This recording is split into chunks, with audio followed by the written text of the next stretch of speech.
సహకరిస్తారు. ఎమ్మెల్యే ఇంత తీసుకుంటాడు, పైకి ఇంత పంపిస్తున్నాడు. కళ్ళ ముందర కనిపిస్తూ ఉన్న కరప్షన్ ఏంటి, విడిగా జరుగుతూ ఉంది. ఇలాంటి నేపథ్యంలో ఇంత మంచి చేసిన మనకే ఈ పరిస్థితి ఉన్నప్పుడు మరి ఇన్ని అబద్ధాలాడి, ఇన్ని మోసాలు చేసి, ఇంత దారుణమైన పరిపాలన చేస్తూ ఉన్న వీళ్లకు పరిస్థితి రేపొద్దున దేవుడు, ప్రజలు కంతే ఎక్కడ పడతారో నేను వేరే చెప్పాల్సిన పని. ఈ జగన్ 2లో మాత్రం ఖచ్చితంగా ఎవరైతే పార్టీ కోసం చేసినారో ఈసారి ప్రతి ఒక్కరిని కూడా మర్చిపోకూడదు, డేటాబేస్ క్రియేట్ చేయండి అని చెప్తాను. ఈ డేటాబేస్ ఆధారంగానే రేపొద్దున ప్రతి ఒక్కరికి కూడా గుర్తింపు అనేది ఉంటుందనేది ఈ సందర్భంగా ఖచ్చితంగా తెలియజేస్తాను.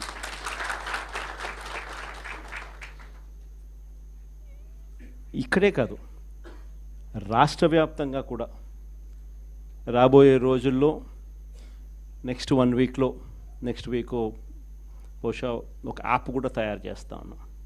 దాంట్లో కూడా మీ సీనియర్ లాయర్లు అందరూ కూడా దాంట్లో యాప్లో కూడా ఇన్వాల్వ్ అవుతున్నారు. యాప్ తయారీ కార్యక్రమంలో రాష్ట్ర వ్యాప్తంగా వైఎస్ఆర్సీపీ కార్యకర్తకు ఎవరైనా ఎక్కడ అన్యాయం జరిగినా ఆ యాప్ డౌన్లోడ్ చేసుకొని తన పేరు, తనకు ఏమన్యాయం జరిగింది, తనకు ఎవరి వల్ల అన్యాయం జరిగింది, ఆ అధికారి హోదా ఏమిటి, నీకు జరిగిన అన్యాయం ఏమిటి, ఆటోమేటిక్లీ మన డిజిటల్ లైబ్రరీలోకి వచ్చేస్తుంది. ఇక్కడ వచ్చిన తర్వాత రేపొద్దున మనం అధికారంలోకి వచ్చిన తర్వాత వీళ్ళందరి మీద రేపొద్దున జగన్ 2లో ఎవడెవడైతే అన్యాయం చేసినాడు, ఎవడెవడైతే అధికారి తన అధికారాన్ని దుర్వినియోగం చేశాడు, ఎవడెవడైతే అన్యాయంగా మనుషులను చిత్రహింసలు పెట్టారు, వాళ్ళందరినీ కూడా రేపొద్దున చట్టం మీద నిలబడతాం. చట్టం తన పని తాను చేసుకొని పోతుంది. ఎందుకంటే ఈరోజు చూస్తూ ఉన్నాం ఇవన్నీ కూడా. ఈరోజు లాయర్లుగా మనం పోయి వాదించే కార్యక్రమం ఏదైతే మనం చేస్తూ ఉన్నాము అని అంటే, ఎవరి తరపున మనం వాదిస్తున్నాము అని అంటే నిజంగా దెబ్బతిన్న వాని తరపున వాదిస్తూ ఉన్నాం. ఆ దెబ్బ అనేది ఎంత తీవ్రంగా కనిపిస్తూ ఉంది అని అంటే, కళ్ళ ఎదుటే దొంగ సాక్ష్యాలు, దొంగ కేసులు పెడతా ఉన్నారు. అందులో నుంచి దొంగ సాక్ష్యాలు పుడతా ఉన్నాయి. దొంగ సాక్ష్యాల ఆధారంగా మనుషులను తీసుకొని పోయి జైల్లో పెడతా ఉన్నారు. జైల్లో నుంచి ఆ మనిషి బయటకు వచ్చేసరికి ఆ కేసు అయిపోయేసరికి మరో కేసు, కరెక్ట్గా ఆ కేసు అయిపోయే టయానికి మళ్ళీ ఎక్స్టెన్షన్, మళ్ళీ ఆ కేసు అయిపోయేసరికి ఇంకొక కేసు, మళ్ళీ ఎక్స్టెన్షన్. నిజంగా ఈ వ్యవస్థ లేకన్నది మార్పు అనేది రావాలా. అధికారం ఉంది కదా అని చెప్పి, యూనిఫామ్ ఉంది కదా అని చెప్పి దుర్వినియోగం పరచడం అన్నది ఎంతటి బాధ కలిగిస్తుంది అటువైపున వ్యక్తికి కూడా అన్నది ఇటువైపున వ్యక్తికి కూడా అర్థం కావాలి.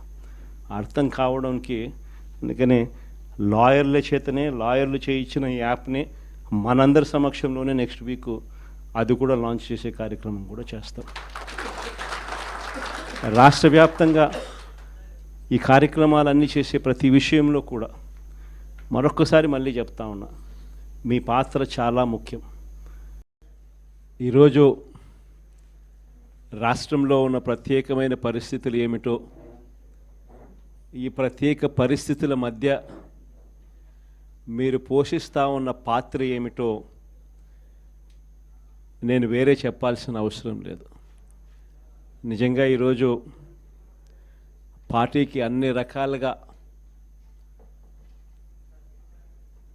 ఒక పెద్దన్న పాత్ర ఎవరైనా పోషిస్తూ ఉన్నారు అంటే అది న్యాయవాదులే అని చెప్పాలి.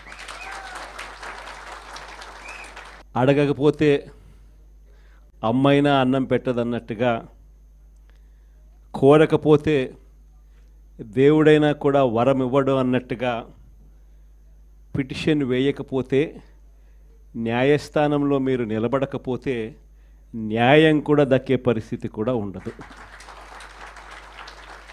కలియుగం అన్నది ఏమిటి అన్నది ఈ చంద్రబాబు నాయుడు గారి పరిపాలన చూస్తే ఈ 14 నెలల్లో ఓహో ఇదేనా కలియుగము అని చెప్పి అనిపించే పరిస్థితి ఎవరికైనా కూడా అనిపిస్తుంది. ఎందుకనంటే న్యాయం లేదు, ధర్మం లేదు.